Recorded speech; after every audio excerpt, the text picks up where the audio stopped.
Howdy, y'all. It's Steve Ernest. I am the Western Lawman. I'm also one of the partners at the Fortune Law Firm and the Director of Litigation and Bankruptcy there. Today, it's my great pleasure to have another Campfire Chat. We enjoy these a great deal, and it's our great fortune to have Scott Ward with us today. Thank you very much. Thank you so much for coming. Scott, you are the 2024 winner of the American Association of Private Lending's Excellence Award for Community Impact. Did I have that right? Yeah, you do. Yep, I did. This year, here we are, we're recording this in 2025. Do you get a vote on who wins this year? I don't, but I'm happy to see that there's a good list of really qualified, awesome people this year. If you did get a vote this year, for whom would you vote? Are you really going to put me on the thing? Yes, we're rolling cameras. I think who would you vote for this year? Naturally. Come on, right? I mean, yes, of course. All right, well, we'll find out tomorrow if I win. If we don't, it'll be a great travesty, but I appreciate That's your it. support. Yeah, we'll protest. Are you just saying that because I've invited you on my show? Yes. All No. right. So you've been in the private lending industry for about a quarter century now, I have. And you've done, you operate in 6 states? No, well, so now, we have the outreach to work, outside of those guidelines throughout the entire United States now. Do you focus anywhere particularly, or sort of have borrower will travel? Well, that's a great question. I used to be under the opinion, everything started out micro. When I started in Southern California, and so everything started as the 5 counties or the 6 counties around the office. And then it started to stretch out to a national presence, and really kind of focusing on that. And I'm starting to see the pendulum switch back to where it's more of a micro focus.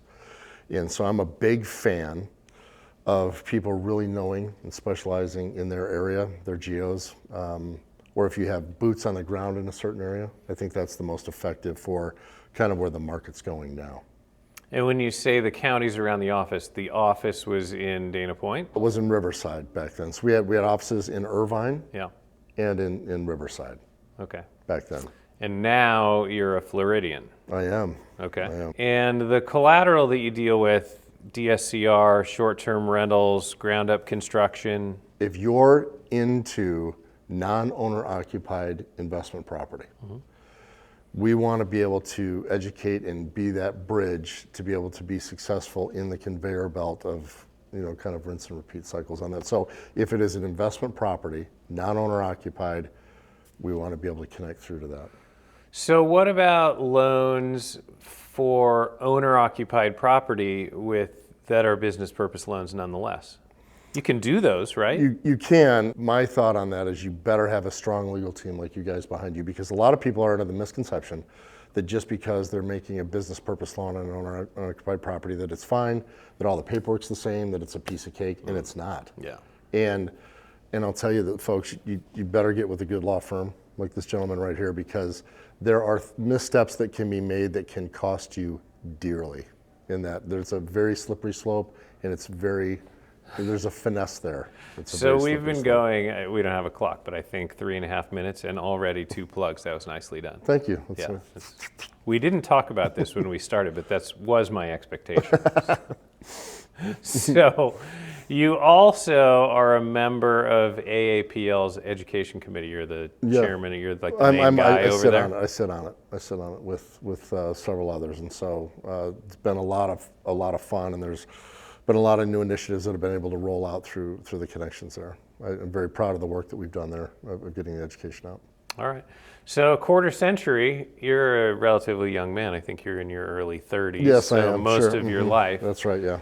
What drives you in the private loan? Like, why this? Why not get a fishing boat or something? Well, because I love it. I really do. I do. And I think that in order to be in this space, and I had great mentorship, and I tell this story often in a lot of the interviews and stuff that I do, you don't realize the amazing mentorship that you get until it's like 5 years later down the road, right? And I was really fortunate to learn from a father and son team that taught me stuff all those years ago that I still use to this day, and they created a love for that. And so I think to be in this space, in this business that long, you have to really love it. You do. and I love it. I love this stuff. I don't know what else I would do, really. So as between sort of DSCRs, fix and flips, short-term rentals, ground-up construction, what is offering the best profitability right now? Where's the money That's a great to be question. made if you're a lender? That's a great question, and that's a broad brush, brother, right? Because all hats in the hat store are not the same. So each market metro has its own kind of appeal.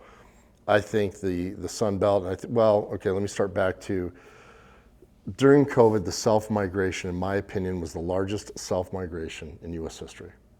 Right? It made the Dust Bowl look like a birthday party because people weren't moving from one side of Cleveland to a different school district on the other.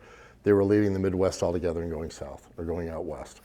And they're not. You did it as well. I did, and so right, exactly, and not to return. So it wasn't kind of like we're going to go down here for 6 months and see what happens.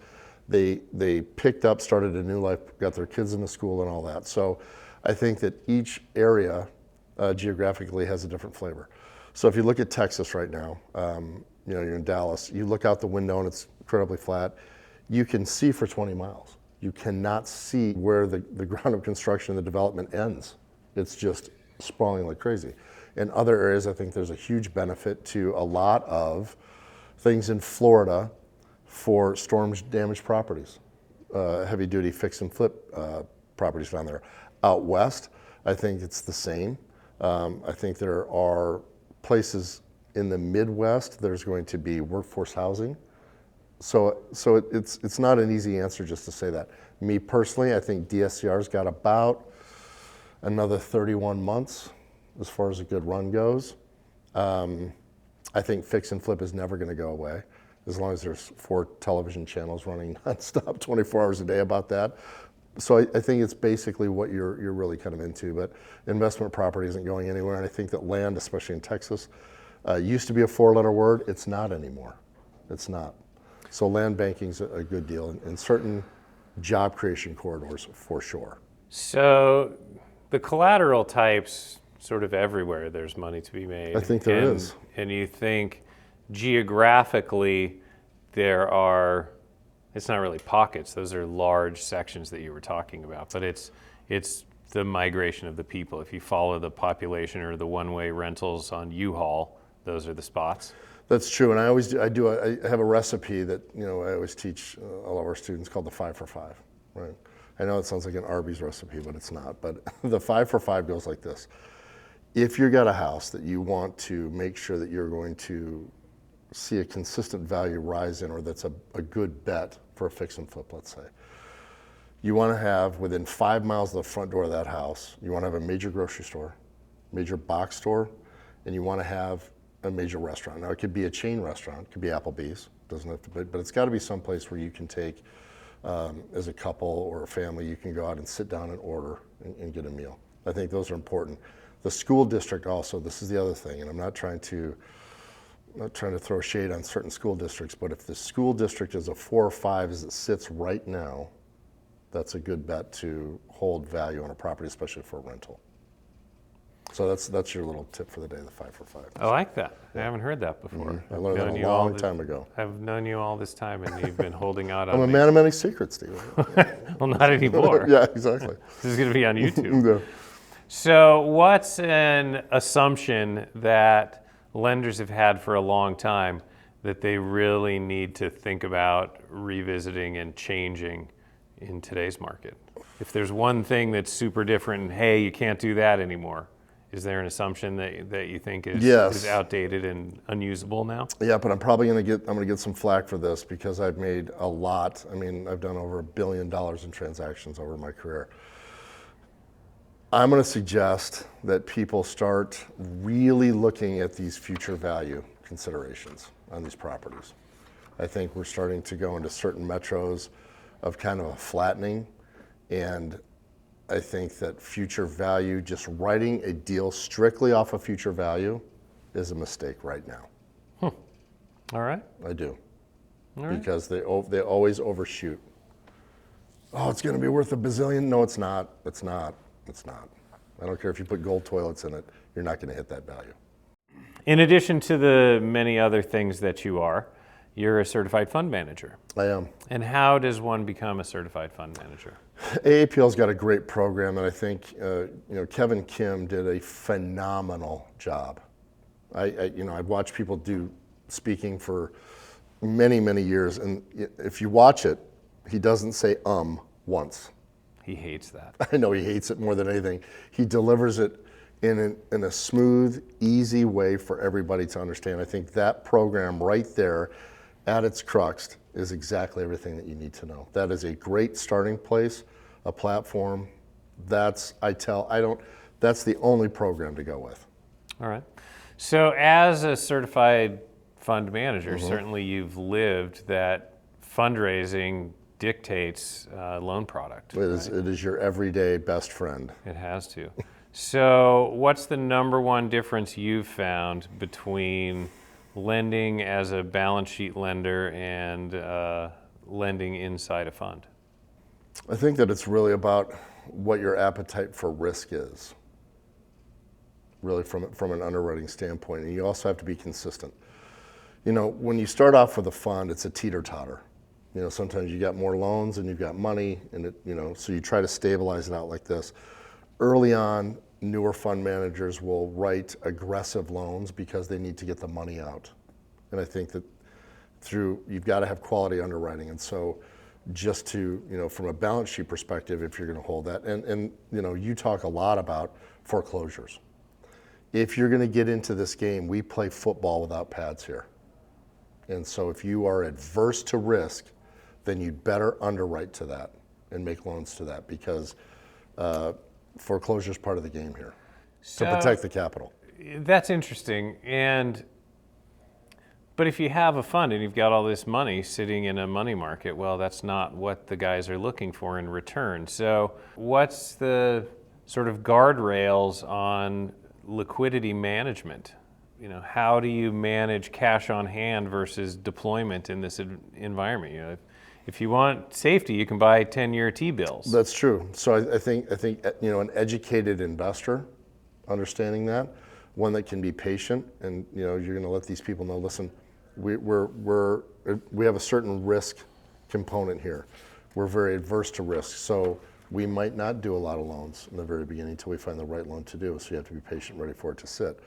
Or secondly, we're a very aggressive fund. I want you to know that before you send us your money, and this is what we're going to do, and have exits, points like that set up. And then if you are, I'm going to tell you right now, going to take properties back and then sell those properties for a profit, they have to go back into the waterfall to be able to share with the investors. What metrics do you look at when you're evaluating sort of what sort of a marketplace we're in? A loan. And do I want to deploy capital?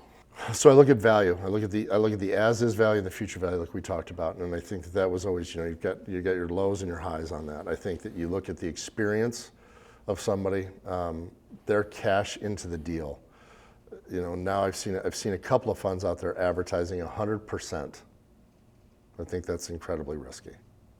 I think it's incredibly risky because usually at 100%, you better get ready. Those are boomerang loans. You better get ready to take some stuff back, right? So the metrics I look at is, how seasoned is that investor? How experienced are they? What's their liquidity like? What is their liquidity like? If a guy's got $12 and a ham sandwich in the bank, he's not going to get $3.6 million to do a luxury rebuild. It's not going to happen. Well, and if your LTV is 100, you're looking at mark to market in 5 years. That's right. What could possibly go wrong? Have we seen a problem with that in the yeah, past? we've never seen that movie before. So I look at that and think literally to myself, a movie. Yeah, right. It's a great movie too. But you look at that and think, okay, what are we doing here? Well, like really, are we just loaning money to loan money? Are we point driven so that we're trying to make our cell phone payments, or are you actually being a good fiduciary to the capital?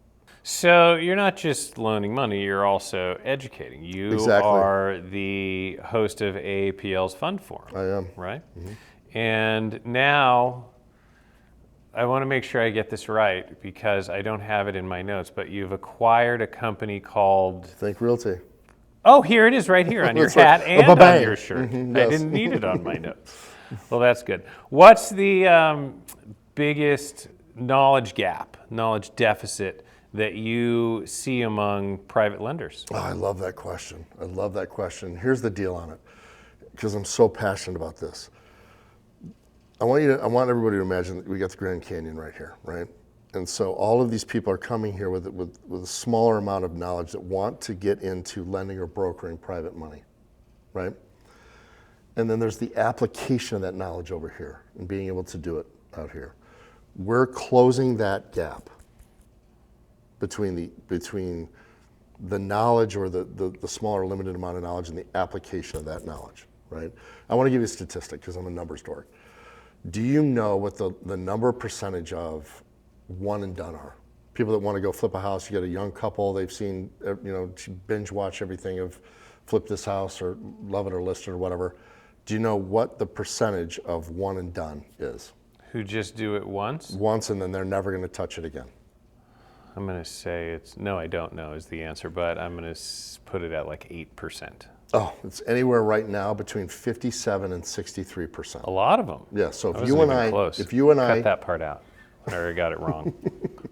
if you can't embarrass me on no, my I'm not. show. No, I'm not. But think about this. If you and I own a restaurant, and we have 100 people come into that restaurant on a Saturday night, right? Yeah. And we do not a great job, and the food's awful, and 58 of them, let's be conservative, leave and never come back. We have to constantly keep advertising, marketing, and creating new people to come into our restaurant. It's not a sustainable deal. And I think a lot of that is because these people need the education and they need the tools to make that work. It's a great business that we're in. It's afforded me an incredible life. And I didn't even know about this business when I got into it. I really didn't. And it's our responsibility to bring that old school back so that people are actually able to do more and more projects. That's what we do at Think. We want to educate and bring the knowledge to the application of that. You've told us a little bit about a gap in knowledge that lenders might have. What's a great opportunity for lenders right now that they might not be looking at? That's a good question. I think there's two. I think the first one is more products that are not as so cookie cutter as everybody else. Everybody's not, I want to say everybody, but many people are in the same box of, we do these types of 4 loans or whatever. Let's think of co-living type of properties, things that we can sell in the secondary market that are, good with income. Because if you remember VRBO, nobody wanted to touch VRBO for the longest time. It was like, we're not going to do a vacation house. I mean, remember that nobody did long-term loans when we got first in the business. It was a 12-month loan, that's it. It was a fix and flip, and that's it. It was like a 30-year, that's crazy, right? Now it's the new thing. So I think that lenders need to be open to more products. I also like the build-to-rent model. I think there's a lot of people that are going to be moving again, following job trends, and I think everybody needs to get really sticky with build-to-rent. So long-term rentals, though. Mm-hmm. Okay. Interesting. Yep. All right, so we talked about your new company, and remind the audience, in case they can't read your hat and your shirt, what it's called. Think Realty. ThinkRealty.com. You're going to love it, I promise. You're very well branded. What was the strategic reasoning? Why did you buy it? Because it's a media and education company. It's an education company first, and I just love the fact that we can inspire and teach an effective, smooth operating system for people to be able to do this. That number of people getting into it and going, yeah, I mean, I can't tell you how many times I've heard a story of a husband and wife going, we tried to flip a house once and almost got a divorce, or 2 best friends that aren't friends anymore because it just, they thought it was one way and they didn't get it. It's a phenomenal business, and we're going to make it work. What problem or need in the industry do you think Realty is positioning itself to solve? I think giving the tools to and both sides. I think giving the tools to the subcontractors and all of this so that they can be effective in their business with their billing and how they're marketing going forward. And I think for these people that want to not only broker loans, but people that also want to do these loans, that want to borrow this money, to be effective with the systems and the technology and everything that we're doing so that they're successful. We want people to be successful. We're obsessed with it, obsessed. So if I'm an investor or a lender, I should expect to be successful. That's good. What else should I look to gain from Think Realty? The people that are going to be submitting loans are going to be delivering a quality loan application, a quality loan request, let's say, that so that we take a lot of the stuff out of the ether so that it's an educated stack that comes through so that closing percentages go way higher instead of people saying, dude, this isn't a loan, This guy's got a 400 FICO, he's building a half dilapidated mobile home on a dirt road in the middle of nowhere on real property. Let's not dwell in negativity. Just saying. So you're going to weed those loans out before it gets in front of the investor. Well, I think also educating the people to know what a good project is and what it isn't, so that they can themselves go, yeah, I don't see where we're going to find a home for this, and I don't see where this borrower is going to be successful in the pursuit of this project. I think it's important. All right, so if I'm an investor or a lender today and I want to position myself the best way I can for the next quarter, perhaps even the next year, what should I be looking at? Where are the opportunities that other people might be missing them? From a loan perspective? Yeah. I think build to rent. I think that I think job creation corridors. There are certain metros that I like very much. I still love anything in the Sun Belt because people are still going down there. There's two types of investors right now, people that don't like Florida and people that like Florida. There's no middle ground, right? I like Florida. I think that there's people that are always going to come down there. I think there's a ton of opportunity to make a lot of good money down there. So for those of you that are kind of sleeping in Florida, you're missing the boat on some stuff there. I think the development and land loans in Texas are incredibly strong. There is a corridor, for those of you that don't know about it, that is north of Dallas up to Oklahoma City that is incredibly hot right now. And it's hot for commercial, small balanced, kind of strip malls and that type of real estate for retail. There's a lot of development going on there, so there's supportive services that need to be made. So I like that area. Phoenix is on fire. It's on fire. Valley of the Sun. Literally, both temperature-wise and the stuff that's going on out there. I think there are also ways, if you're going to do stuff in the Midwest, people throw a lot of shade on the Midwest, but there are still people there that are going to stay there. They're working. There's jobs there. There's people that have families there. So I think there's a lot of good rentals in the Midwest. A lot of good rentals. You started your answer to this question by talking about Florida, and you've lived in Florida for how long now? It's the fifth time that we've lived there. We've moved around a little bit. So this last time we're there almost 3 years. So if you were to give an expert resident's opinion on which of the three colleges, the Gators, the Knolls, or the Hurricanes, is the best one, what would be your opinion? See, he's trying to get me here because he doesn't think I know where he went to school. But I mean, it's not about me. It's about you today. So but you can't get this one wrong. I can't do that. Oh! So yeah, exactly. See, there we go. Stop the tape right now. Exactly. I don't ever want to see that The again. you, babe. The There, you. that's it. Thank you. All right, Scott. Well, you're always sharp, and I appreciate your Thank you. insight very much. Thanks for being on the Western Lawman's Campfire Chats. Appreciate it. And I'm going to tell you right now, if you guys don't have, He's going to pay us. Look at this. see this right here? If you guys don't get one of these, you're crazy. I carry it with me all the time. It's always with me. All right. I appreciate it very much. Thanks. Thanks. See ya.